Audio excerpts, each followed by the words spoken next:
Мушкер Дастан Шаршеев кезектеги ата-анашын нокаут менен утты. Ал бул ирет Таиландда өткөн эл аралык мелдеште 4-бурчтукка чыккан. Анын ата-анашы жергиликтүү мушкер Сомчай Пхом болду. Кармаш 3 раундга созулуп, алгачкы бөлүктө жеңиш ата-анаш тарапта болгону менен 3-раундда Дастан таамай сокку менен каршылашын чыкты.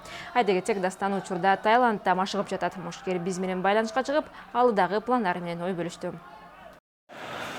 Салам достор, 4-июнда Таиландда интернационал деген клубта чоңго өткөздү международный.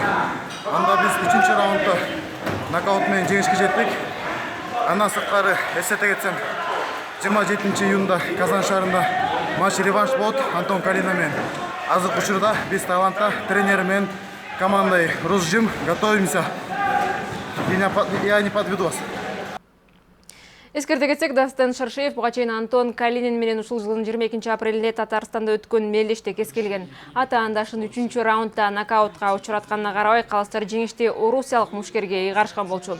Буга нааразы болгон Дастанды калыс депортация менен коркуткан. Ага карасам, Дастан эл алдында нааразычылыгын билдирген. Көп өтпөй аталган уюм мушкерлерге кайра беттешүүсүн сунуштаган. Бул ирет Дастан жеңишти колдон чыгарбайт деген үмүт.